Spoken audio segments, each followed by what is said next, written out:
Assalamualaikum warahmatullahi wabarakatuh.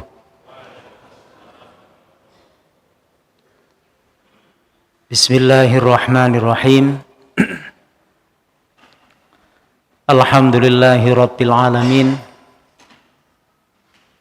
Wa bihi nasta'inu ala umuri dunya waddin. Asyhadu an la ilaha illallah wahdahu la syarikalah.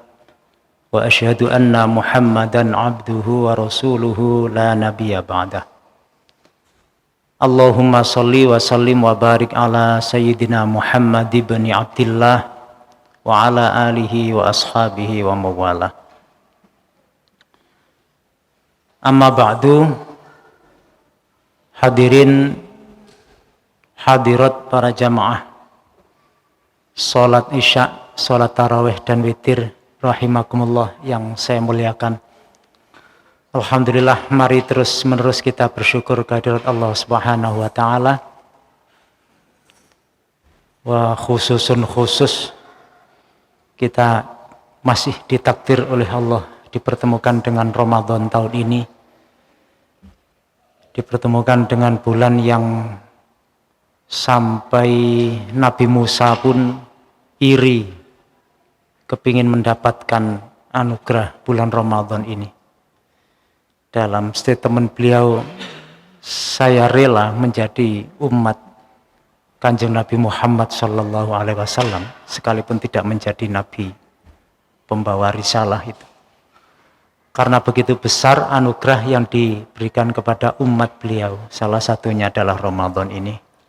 Dan kita sudah sekian puluh kali dipertemukan oleh Allah dengan bulan yang luar biasa, tidak bisa dijabarkan satu persatu keistimewaannya ini. Mudah-mudahan ibadah kita, sunnah wajibnya semuanya diterima oleh Allah Subhanahu wa taala. Amin ya rabbal alamin. Hadirin para jamaah rahimakumullah. Kultum kita malam ini ada tema mengambil iktibar atau pelajaran dari seorang Luqman Al-Hakim yang sudah dicatat oleh takmir kita ini.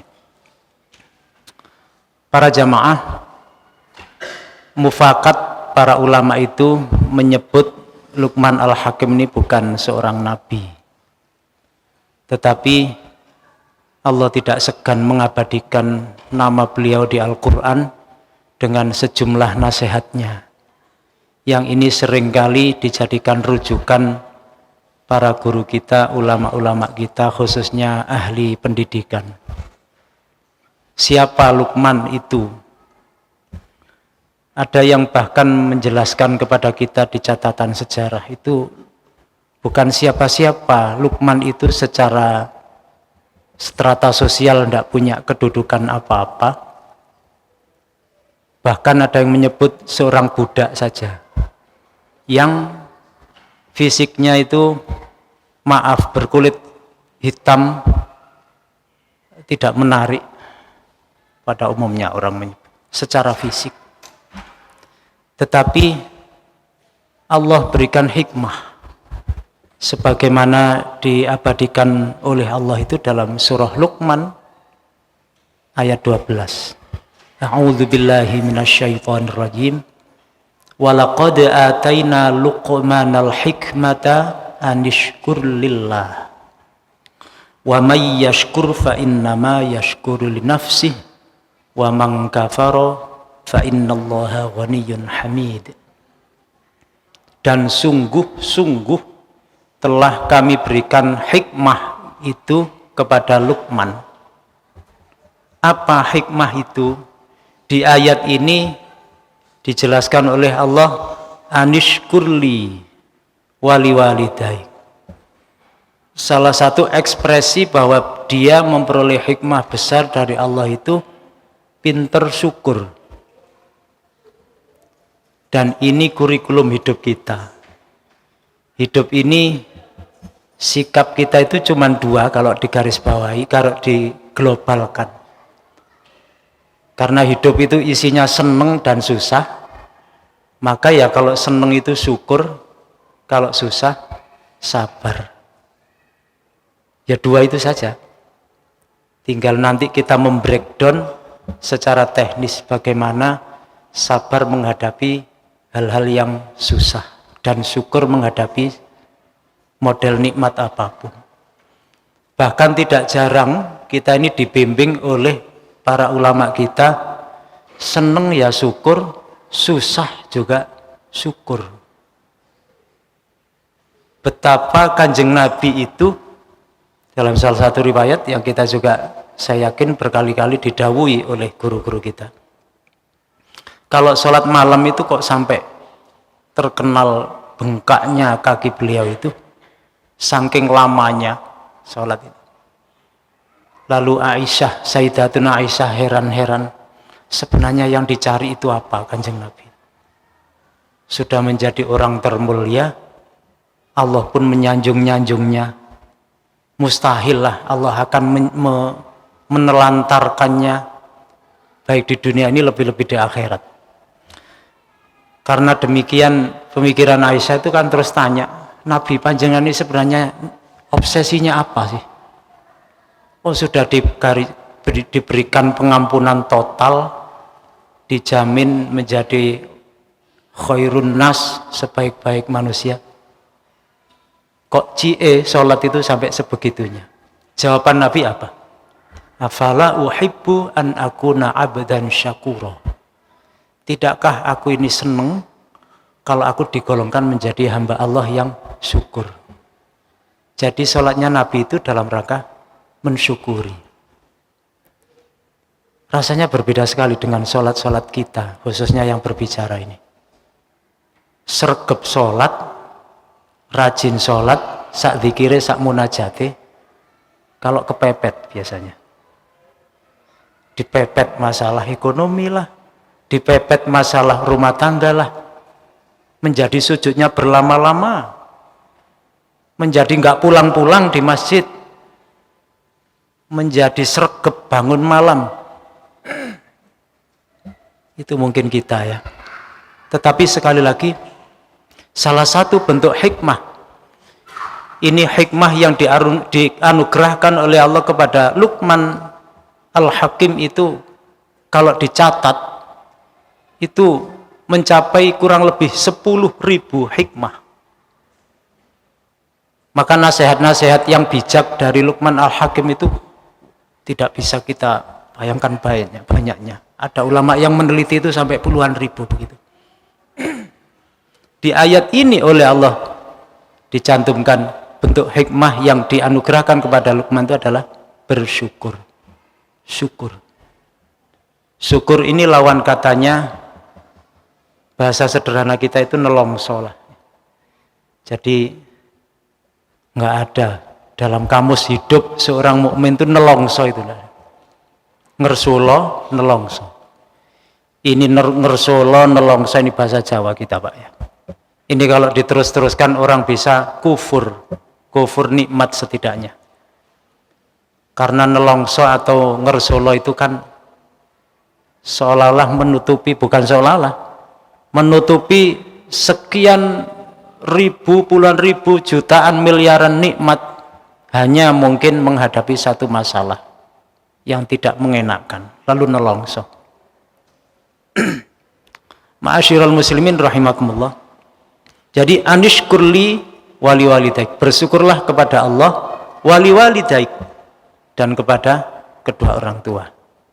Ini salah satu hikmah yang disampaikan oleh Allah kepada kita melalui Luqman itu. Wa may yashkur fa innama yashkuru li nafsihi. Siapa yang syukur sesungguhnya bukan untuk siapa-siapa, balik nang awake dhewe. Maka kita ini diajari syukur itu apa sih? Satu, syukur itu mengakui nikmat itu mesti dari Allah, enggak pernah dari selain Allah. Walaupun itu dilewatkan tangannya bos kita mungkin, pimpinan perusahaan kita mungkin, juragan kita mungkin.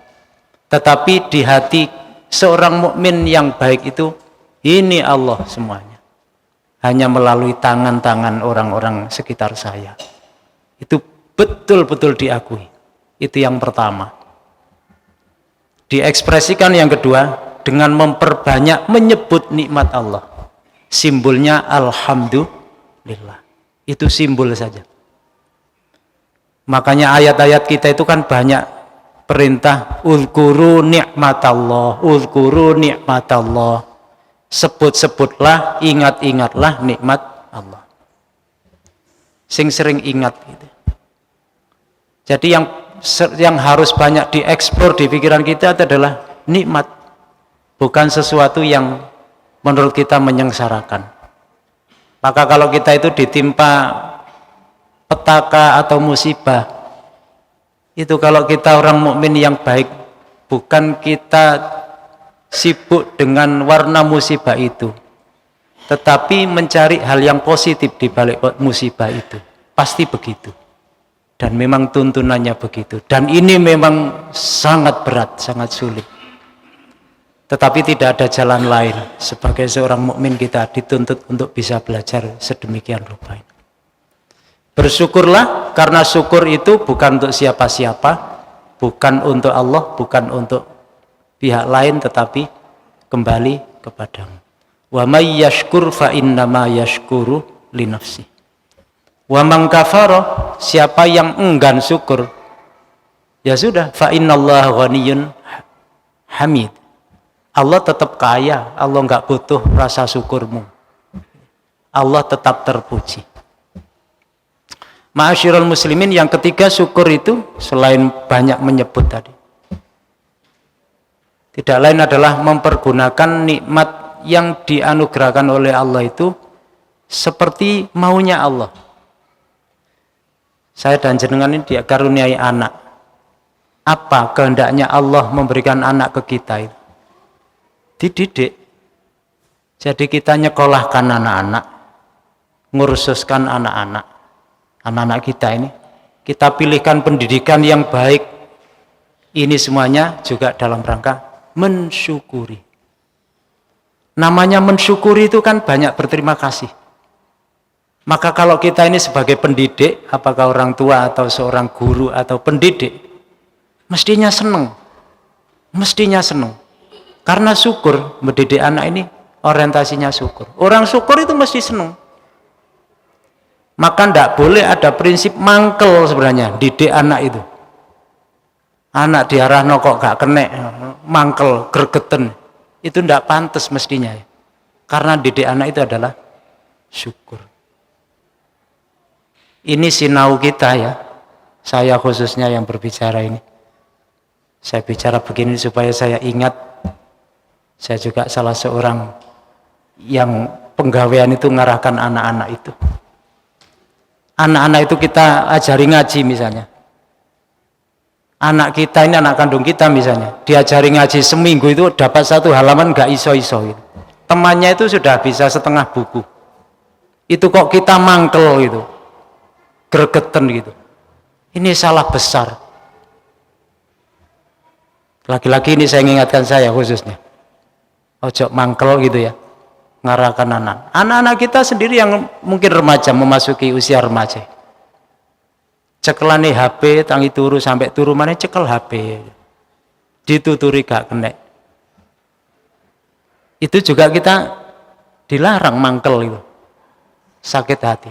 Apalagi kalau anak kita.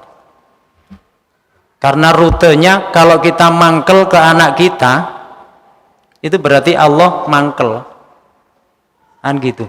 Karena ridhollah fi ridhol walidain. Allah ridho itu, ya lihat orang tuanya itu. Kalau orang tuanya ridho, ya berarti Allah ridho. Lah kalau kita mangkel ke anak kita, ya Allah nggak ridho. Kalau Allah nggak ridho, ya nggak bisa turun ilmunya, Bapak Ibu sekalian, ke anak kita itu. Maka kita ini diajari untuk menjadi pendidik yang santun tadi itu ya. Ya sudah, nasihati saja. Kasih contoh yang banyak. Terus doa, selesai. Nanti pada saatnya Allah sendiri yang ngulir hatinya itu, ngulir pikirannya itu. Saya teringat di salah satu ayat Al-Quran itu, yang asbabun nuzulnya adalah peristiwanya keluarganya Abu Bakar As-Siddiq. Beliau ini punya anak yang namanya Abdurrahman itu nuwun sewu, kalau bahasa kita bedike gak mari-mari. Padahal sahabat Abu Bakar itu orang dekatnya Kanjeng Nabi, tapi putranya ini dijak Islami moh, tidak mau. Kalau dinasihati bapaknya, nak hidup itu enggak hanya di sini. Engko ana mati, mari mati urip neh, dan urip neh iku sak terus. Itu malah dipisui sama anaknya itu. Wailaka amin kata mereka di Al-Qur'an. Dipisui. Apa yang dilakukan dua orang tua ini? Fastaghitsan, istighotha, memohon. Istighotha ini memohon pertolongan ke Allah. Dengan caranya. Sampai kapan? Sampai meninggal. Enggak sadar. Satu saat si Abdurrahman ini sadar dan masuk Islam ketika ibunya sudah tiada. Itu contoh sangat berharga bagi orang tua yang mungkin diuji oleh Allah dengan anaknya yang sulit diarahkan. Sudah, ketuk saja terus pintunya Allah. Lalu kita menghadapi anak itu dengan perbanyak contoh kebaikan, nasihatkan. Jangan disertai dengan hati yang dongkol atau mangkel, gregeten, apalagi sampai ngesot bahasa. Jangan. Jadi Abu Bakar nangis ketika anaknya sadar, sementara ibunya sudah tiada. Kalau bahasa kita, dane ona, ibumu se ono, dane senenge melihat kamu sadar. Itulah putaran hidup manusia. Kita tidak bisa memaksakan saat kita nasihatkan dia sadar, dia ngikuti kehendak kita. Tapi kita berupaya yang maksimal, Allah nanti yang berikan hasil. Ma'asyiral muslimin rahimakumullah. Rupanya tidak mungkin memang kita cukupkan waktu untuk membahas ini semua. Kita simpulkan sedikit, hikmah itu beraneka ragam bentuknya, dan yang bisa kita ambil dari ayat 12 surah Luqman ini adalah perbanyak syukur. Ayo kita perbanyak syukur terus. Bukankah syukur itu akan mendatangkan nikmat-nikmat yang baru? Mudah-mudahan kita semuanya juga diberikan percikan hikmah oleh Allah melalui belajar, taklim, dan kesungguhan kita dalam mendekat kepada Allah ini melalui ibadah-ibadah di bulan Ramadan ini. Amin ya rabbal alamin. Demikian yang bisa saya sampaikan. Mohon maaf segala kekurangan. Wal afu minkum. Wassalamualaikum warahmatullahi wabarakatuh.